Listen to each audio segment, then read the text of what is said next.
I'm Sarina Fazan, taking a risk, making a difference, and changing the course of your life. Remarkable stories from people defying the odds. You're listening to On the Record.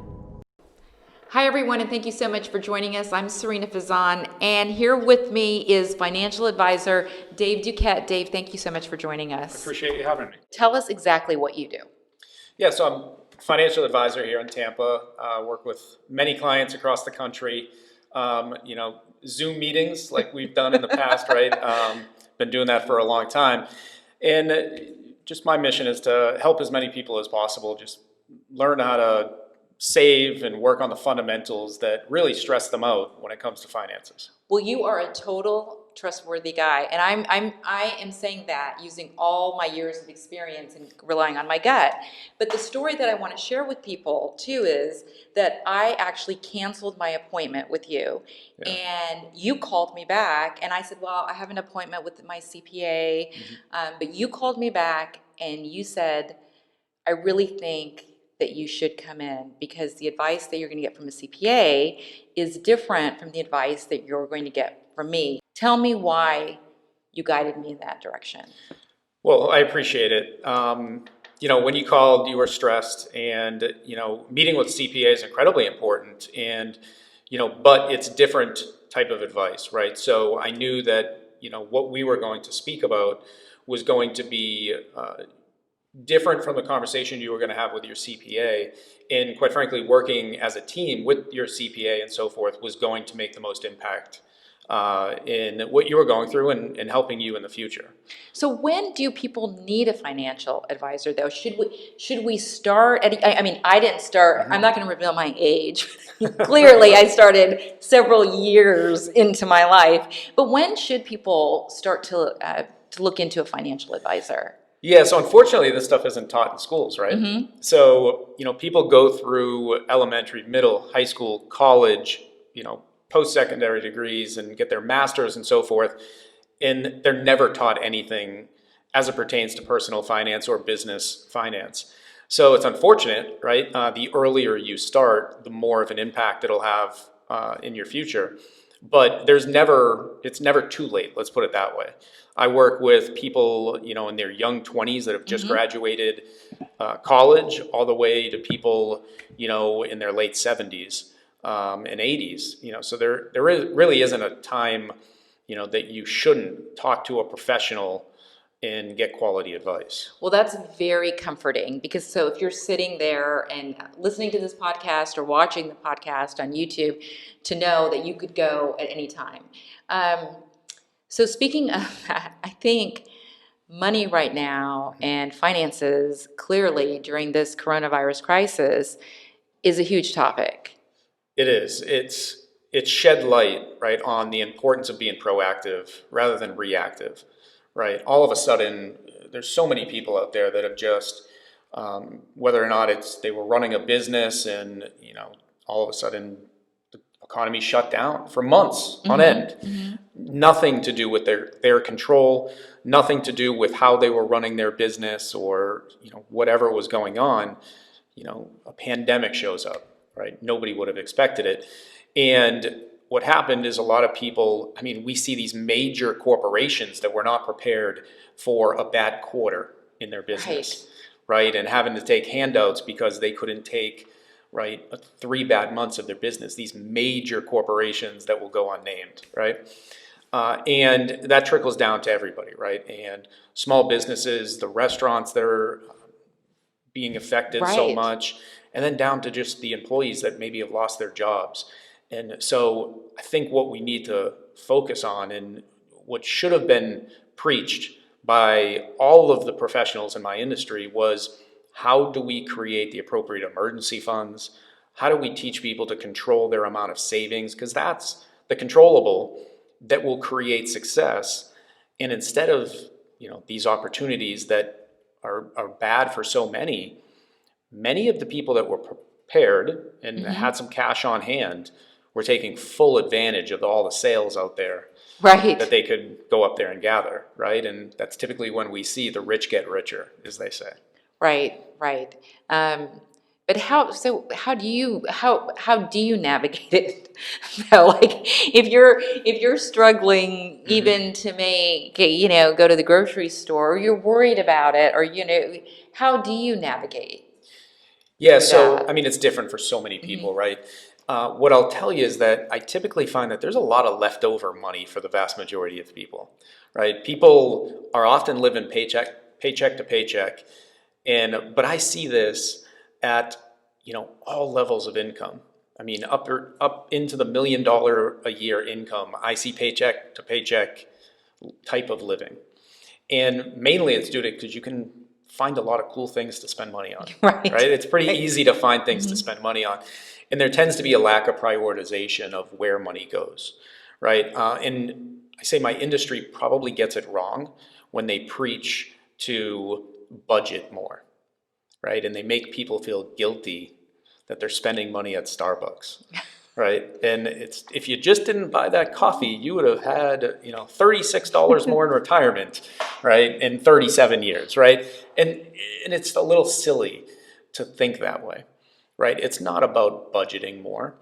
People can pull back and they can spend less money, right? And budget more.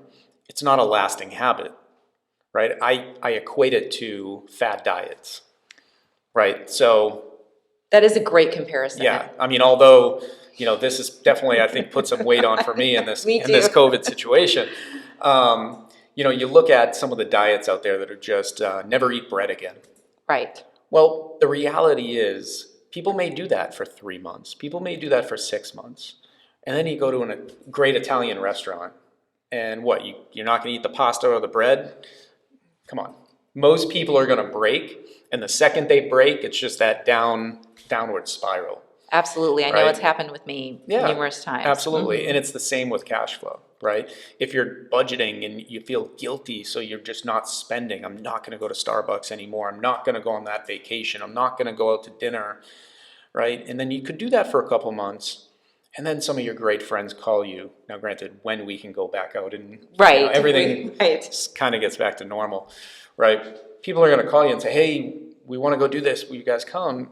You're not going to say, well, sorry, my envelope for that budget is gone. I can't spend money in that. Most people will grab the credit card and they're going to go and swipe it again, right? So what we need to really focus on is how do we create lasting habits? How do we create systematic and intentional approaches that will take place over long periods of time as it pertains to savings and cash flow management? How do we do that then? Do we take a look at, and I know there's so many people with so many different broad incomes.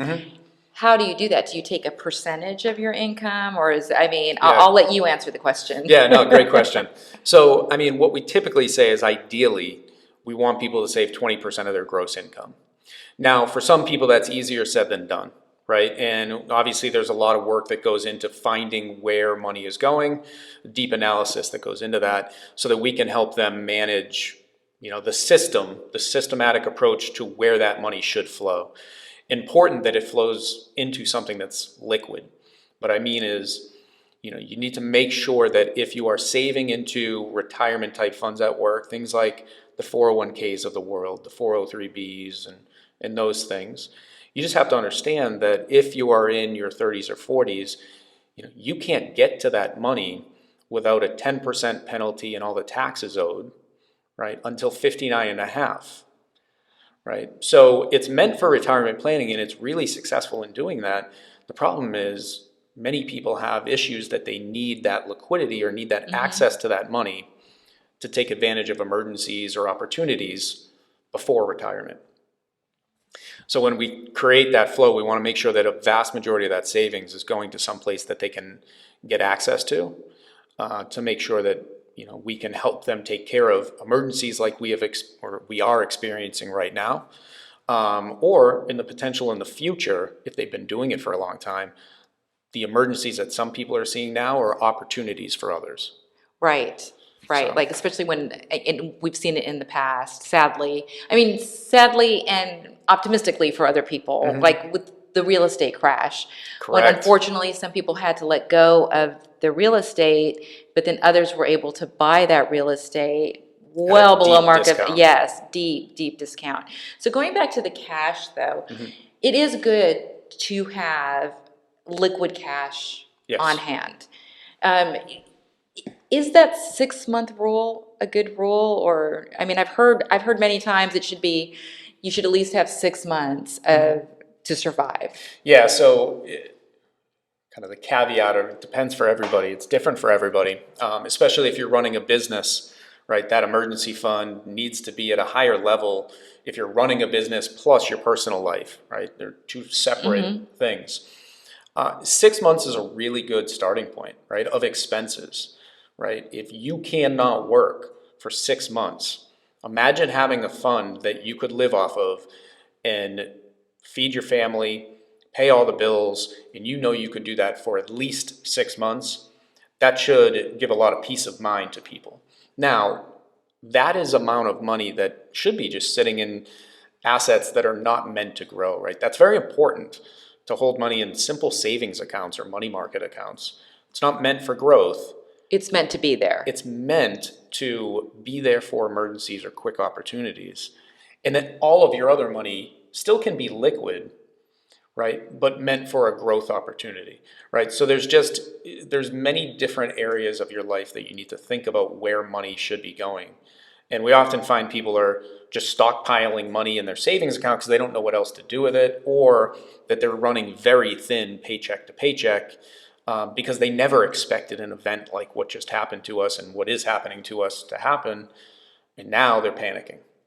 Life throws such major curveballs, and no one anticipated this. Correct. No, I remember being able to save money in the past, and you would at least get somewhat of a decent return, like through a savings account or through, but it seems like those aren't out there as much anymore. I mean, unless you're doing like long-term, I'm talking about simple savings or things like that, but I'm No, not. yeah, your bank account is probably not getting the best rates of return in the world, right? I mean, we're talking very small, like point something percent.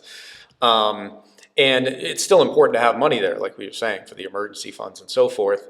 Yeah, it's not like the early 90s or the 80s where your savings account could have been paying, 5+%. I know, I wish it was like that now. Right. It's all relative though, Right. right? Because your interest rates on your mortgage may have been 10, 13%, Very, right, very good on the point. mortgage, where Right. now we have very low interest rates on our mortgage. Certainly our savings account's not really paying a lot. So it's all relative in the market, given those time frames.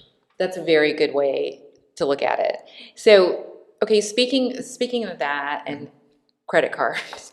So a lot of Yep. people, can have credit card debt, and Yeah. and I'm not sure if you can answer this question, but say you have 5 cards or 4 cards, and they're about the same interest payment, and one card is the highest, maybe say at 10,000, another Yeah. one is at 3,000.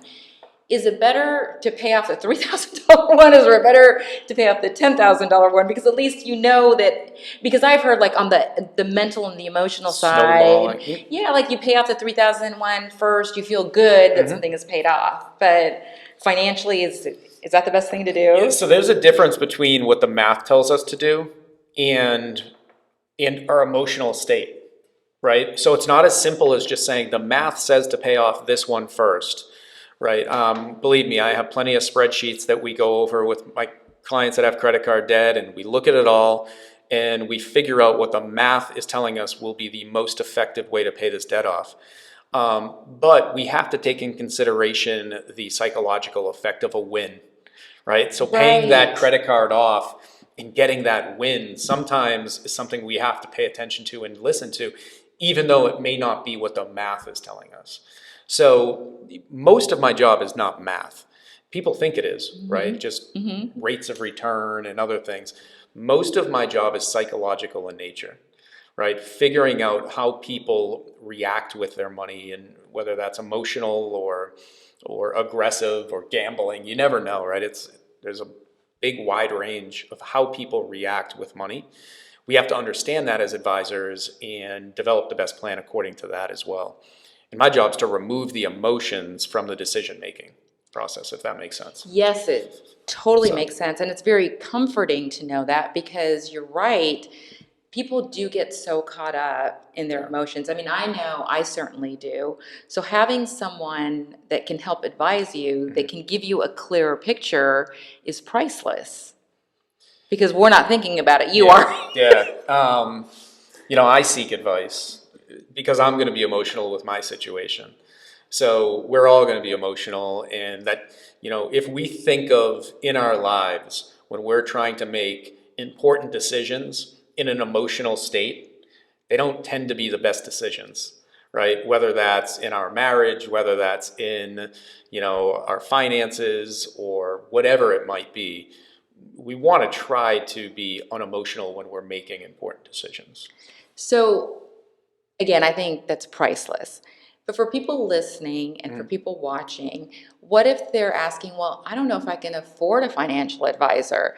But it's surprising. Yeah. It really does. You can. Yeah. I'm thinking, so will you explain how that process works? I know there's different Yeah. layers and everything, but So can you explain it to people? Yeah, different financial advisors charge in different ways. So you really need to understand the mechanisms of how you're being charged. I can't tell you how many people that have come into my office and had financial advisors before, and when I, mention how I get paid, they're like, "Yeah, I really never knew how my advisor was getting paid." That's fairly shocking to me. So you really need to seek to understand exactly how your advisor is getting paid. The other thing is, there's so much economic stress out there for so many people that I wanted to remove the barrier of getting advice, right? And oftentimes, because there is a fee to speak to somebody, right, people tend to say, okay, well, I know I need to ask these questions, but I I'm don't have worried the about money to pay for it right now. Or they most likely have it, but they don't want to part with it, which makes sense. You want to hold cash right now. You want to store cash if you're in an economic difficult situation right now. So I just wanted to remove that barrier, at least in my business, to make sure that people could get that type of quality advice. So pay attention here. So you have actually removed your fees even to consult. Yeah, I mean, to consult, Yeah, to correct. consult. To go. So there, obviously, when I'm investing clients' money, there are fees, and I help people with some insurance aspects of their plan and stuff like that. And so it's not that, there are not, fees for the investment advice, but for the planning and development of the plan, I wanted to remove that from my business so that people could, get that advice in 2020. I can't say that all advisors look at auto insurance and homeowners and rental properties and things like that. Although to me, it's crazy not to pay attention to that, right? I mean, we live obviously in a pretty litigious society here in Tampa, and there's just a lot of auto accidents. I don't know if there's a lot of bad drivers on the road or what, but It's crazy. I there's know. just a lot of litigation around those auto accidents. And we need to make sure at the very most that we're protecting our clients against situations like that, because we can all make mistakes and, run a red light. We're distracted nowadays driving, right? Unfortunately. I mean, we have cell phones that basically can act as a TV as we're driving, which are pretty dangerous. So making sure our clients are protected in the simplest of forms. What does your auto insurance look like? Most importantly, what is your the uninsured motorist side of that? Protecting you against all the strangers out there driving, because they might not have good auto insurance. And if you're injured, that uninsured motorist is so key, and umbrella policies that are incredibly important, right? So that's a deep analysis that we walk through with all of our clients. I'm not a professional in that area. I do not implement that coverage for my clients. But I know a lot of really quality companies in the area that I can help send my clients to. So making sure that they have the correct amount of coverage in those areas. And oftentimes that's what people need. They need the guidance of, okay, who do I call? Who's going to crunch the numbers for me, and who I can trust? Yeah, and it's often the Geico mentality, like get it as cheap as possible, right? It's save 15% in 15 minutes. All that tends to mean is go onto the website, don't talk to a professional, go on the website and reduce some of your coverage, and voila, you've saved some money, right? In the short term. In the short term. And all of a sudden you've left yourself exposed to the auto accident that could happen, right? So we need to make sure that there's adequate coverage, that, what I'm doing is then looking at, okay, well, how does this fit within your cash flow? Many people think, well, I can't afford to have quality coverage. Almost always you can. Figuring out how that fits into the cash flow after gathering up all those quotes is really what we're helping people to make sure that they understand that they can implement quality protection, right, in the risk aversion on their balance sheet. And right now, of course, it is a very trying financial time, but during this time as well, I know you and I have talked about this in prior discussions. Right now could be the time to also call your mortgage company, call your credit cards, try to get reduced interest rates and rates, correct? Absolutely. We're just going over that with a client this morning, looking at shaving, a point off of the mortgage, which was going to save roughly $700 a month. Wow. Right. And interest rates are at, all-time lows, if not close to it. And many people have interest rates that could definitely be negotiated down or looked at as a refi option. So that's an incredible thing to look at. Credit cards, it depends. A lot of credit card companies aren't budging on reducing rates, but maybe you've been a client of theirs for years and years and years, and it's always worth a call as long as you can handle the wait times. Right, the wait that's times not the could be easiest tough. thing in the world, but yeah, I just at put it on times you speaker. might be able to. Exactly. Just put it do on the speaker. dishes, Yeah. some laundry, clean up, do whatever you need to do, and just put it on speaker until you hear that person come through. But you might be able to reduce rates, which is really, really important because that's just the anchor to your financial situation. And speaking of financial situations, so families are together more than ever right now, which is really a great thing. It has put a reset on family. Well, and I have a 13-year-old daughter, and a discussion came up, and one of my friends wanted me to ask you, Dave, is when should children start saving? When should they? Because I think they're more cognizant of finances right now as well because of what's going on in the country. So when do we start opening an account for them? When do we start giving them a credit card? Yeah. So this is the time, right, where you probably, and I know for myself, I have a 3-year-old and a 5-year-old at home, and it's great to spend more time. I end up this has taught me that I spend too much time away from home at times. Yes. Just and we blame it on the busyness of our work and stuff like that. And it's great to know that I can work from home and be productive and do just as great work through Zoom that I could ever do, right? So that's always been great. And now hopefully the conversations, and they probably are starting, if they haven't been already, of how finances impacts families. Exactly. And the kids are seeing it, positive and negative. So I always say it's important to teach your kids as early as possible, right? That 20% rule we were talking about, saving 20%. So even if it's an allowance. That's a great idea. Right? $10 allowance, put $2 away and put it in a piggy bank, right? And if you teach that early, right, that piggy bank mentality, just simple stuff, right? It should get some good habits moving forward, right? And once again, this isn't taught in school, so it has to be taught in the home. Or That's else a great it's idea. Really not going to be there, right? But credit cards you mentioned as well. Once your kids start getting into the teenage years, you need to make sure that they're building a credit score, right? And the only way to do that is to actually use credit, which is dangerous, especially for teenagers, right? So there are some tricks of the trade. Like you can open up a credit card for yourself and add your child to that as well. So you're both on it. And obviously, because you're both on it, you're going to monitor it and make sure that they're not screwing up with it. That's what I did, actually. You don't even have to give them a card. They don't have to have a card at all. You could just add their name, and you using the credit card responsibly will actually help build their credit score.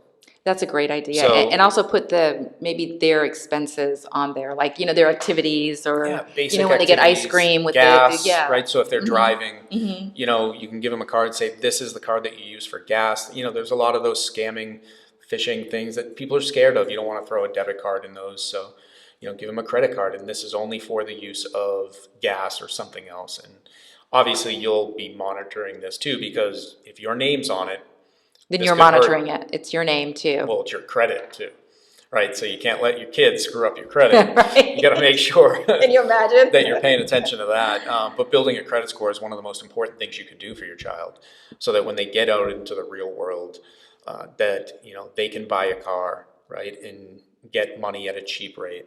Or whether it's buying a home in the future, that they're not sitting there when they're thinking about buying a home and saying, oh, what's this thing called a credit score? I should probably pay attention to that. And, they've hopefully had like your daughter's 13, she'll be able to have a great head start on that. Do you think it's a good idea too that kids, like for instance, you mentioned the car. I mean, before I know it, she's going to be driving. Do you think it's, and not necessarily a car, even like say it's a teddy bear or a favorite toy. Yeah. Do you think it's good for kids to have some accountability on helping to pay for that favorite toy, or again, a larger purchase in a car? Does that teach good financial, Yeah, so I'm not going to pretend to be the best parent out there or figure out the best options there. Absolutely. I got my 3 and 5-year-old, and that's tough enough. And you buy them everything, I'm sure. Yeah, exactly. There's no way I can. Yeah, they're only 3 and 5. Yeah, I got to figure out a way for them to start affording Disney when we can go back there, right, for those annual passes. But no, I think ideally you want to build some responsibility, and whether that is through, like you said, that they need to get a job when they're able to, whether that's or if it's an 16 allowance or whatever, or a part of that allowance is going to go towards paying some of their expenses, just so that they learn that responsibility with money. I think what can hurt people is if they're always handed everything. And this can happen with adults and everybody else, I right? agree. They've always been handled everything, or somebody's always done that type of work for them, and all of a sudden they go out into the real world and now it's like, now what's what? going on here? And especially with college being so expensive, we see, college kids getting out of school with 6 figures of debt and trying to find a job to help pay those payments. And that's very difficult at this time. Absolutely. Absolutely. Well, we have so much that we can talk about. Yeah. We have to have you back on the podcast. Absolutely. Is there anything that you want to talk about, David, that we didn't touch upon? No, I appreciate you having me in, and you're doing some great work here, No, so I certainly thank you. appreciate it. We would like to actually invite people to send in questions. Absolutely. And we'd love to have you back on. And Definitely. maybe, so I'm going to extend an invitation to please reach out on our social media platforms. I'm everywhere, Facebook, Twitter, email me, Sarina@SarinaFazan.tv, and send in questions, and we'll invite David back, and then maybe you can hopefully answer those specific questions. Yeah, I'd be happy. That'd be pretty fun to just go through and do a Q&A session. Okay, that would be great. Thank you so much, David Duquette, for Absolutely. joining us. In closing, paraphrasing one of my most favorite poets, Ralph Waldo Emerson, go where there is no path and leave a trail. Thanks so much for listening, everyone. Material discussed is meant for general informational purposes only and is not to be construed as tax, legal, or investment advice. Although the information has been gathered from sources believed to be reliable, please note that individual situations can vary. Therefore, the information should be relied upon only when coordinated with individual professional advice. David is a registered representative and financial advisor of Park Avenue Securities, LLC, PAS. Securities product and advisory services offered through PAS, member FINRA, SIPC, financial representative of the Guardian Life Insurance Company of America, Guardian, New York, New York. PAS is a direct, wholly owned subsidiary of Guardian. Impact Medical Advisors is not an affiliate or subsidiary of PAS or Guardian. California Insurance License number 09J44650, 2020 105290, expiration 7/22.